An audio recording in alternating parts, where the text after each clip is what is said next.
So earlier you mentioned that your team model is to have agents figure out if they want to work with buyers, sellers, renters, landlords, commercial, like they can do anything that they want, right? Yeah. Yeah. So I know of teams that, basically you focus on buyers or sellers, and sometimes you're more of a salaried or stipend kind of position.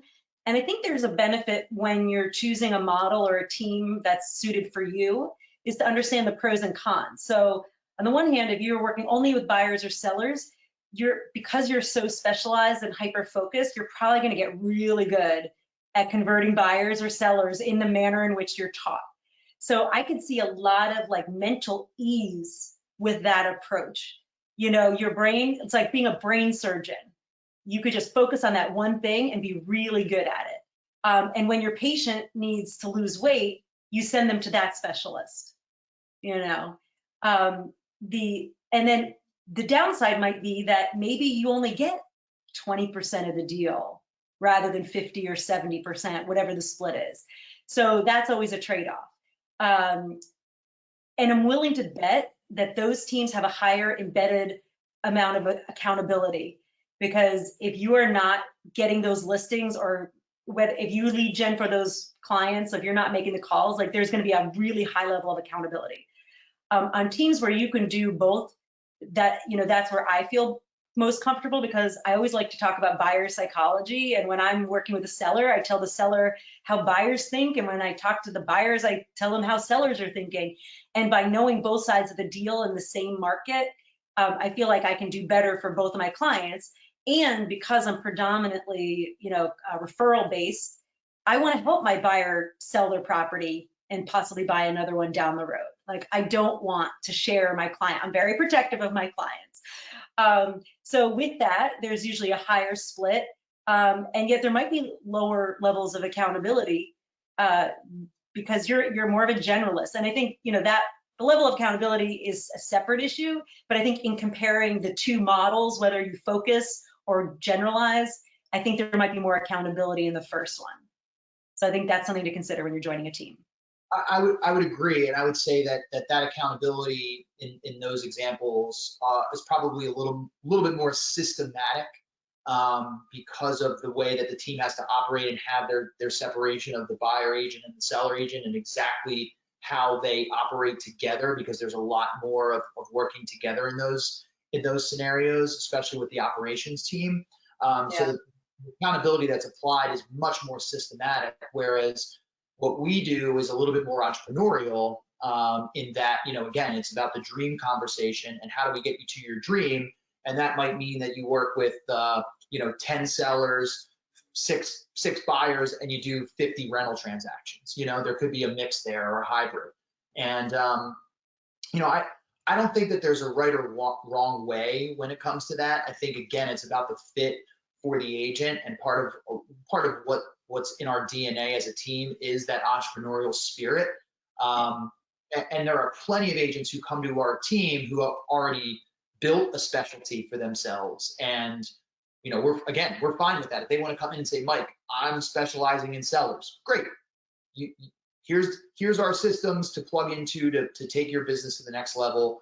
And I'm going to hold you accountable to your goals with sellers. But for new agents or agents who are still not sure, we can give them different modules in all of those aspects and work with them to find what works the best. I mean, over just the past 6 months, I've hired a buyer agent, or a buyer agent who likes to focus on buyers. I've hired a rental agent, and we started a commercial division. So it really depends on the talent that we're seeing, that's in front of us, and can we, regardless of what your specialty is or what you choose to do, can we work towards your goals together?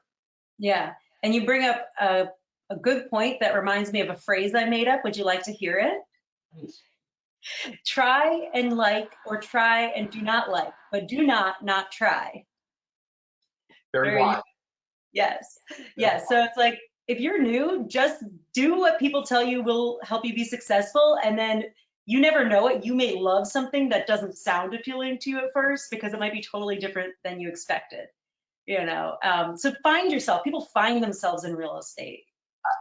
Stacy, I'll say this, that if I got into the real estate business 7 years ago, and my first foray into the business was through rentals. And, I thought, okay, I'll do rentals for a little while and then move on to sales. I never left rentals. I built my business on rentals, and I wouldn't have done it any other way. I mean, I would have educated myself better in all aspects of real estate in that time. And unfortunately, I wasn't in the place to do that. And I'm so thankful to have landed at Keller Williams 3 years ago. But to your point, sometimes it's not what you're expecting, and something that you start in isn't necessarily what you end up doing throughout your career. And I think especially in our industry, it helps to understand as many aspects of the business as you can, because right now is a great example. Right now, it looks like residential real estate is going to be okay, and commercial real estate looks like it might be problematic going forward. So it really just depends on who you are personality wise and what your spirit is. But I believe, and the team believes, that giving you the education and the leverage that all different types of real estate transaction offers you is important and to the benefit of the agent. Yeah, and you know what? You're making me think about the breadcrumbs. I think your life will show you. If I look back to when I was going to college, I wanted to go get a degree in education. And now I'm in education. I never got a degree in education. I ended up studying psychology. And as a coach and a trainer and a real estate agent, I am a psychologist every day. I worked at a law firm. I was a legal assistant. I came in there and I learned there's a thing called a blue book, which is basically an editing tool. And I ended up teaching classes within a few short months because I created systems around it. So I think and then I went and got a degree in city planning, which gives me a great insight into, how cities work and real estate and all that. I don't use that degree, though, in the way it was intended. So I think if you look back at your life, you'll probably see clues. And just if you talk to a veteran agent, they might be able to identify, for you. So like, for example, if somebody has an MBA, they might be suited for investment, working with investors or development deals. They may enjoy that. Or if, I developed a pretty even buyer agent and seller agent business, but I had more of a seller agent personality in terms of like wanting to be systematized and highly leveraged. And I developed a way to do that by learning about a showing agent, So I think it's the lesson is like, because this is such an entrepreneurial position and we're all independent contractors, ask people who've gone before you, how can I be successful? Here's who I am. How can I be successful? And just start doing what they give you advice to do, and just ask for help along the way. Yeah, don't have too much pride that it hurts yourself. There's plenty of people out there that made the mistakes for you. You just have to find them and learn from them. Yes, I think they say a smart person learns from their mistakes and a wise person learns from other people's mistakes. And that's why I went through all the pain that I suffered through, so that you can learn how to set boundaries on your life, for example, and your business, so that you can actually have a life. So, there's a lot of learning curves here. And you want to make sure that just talk to senior agents and learn what they went through so you don't have to.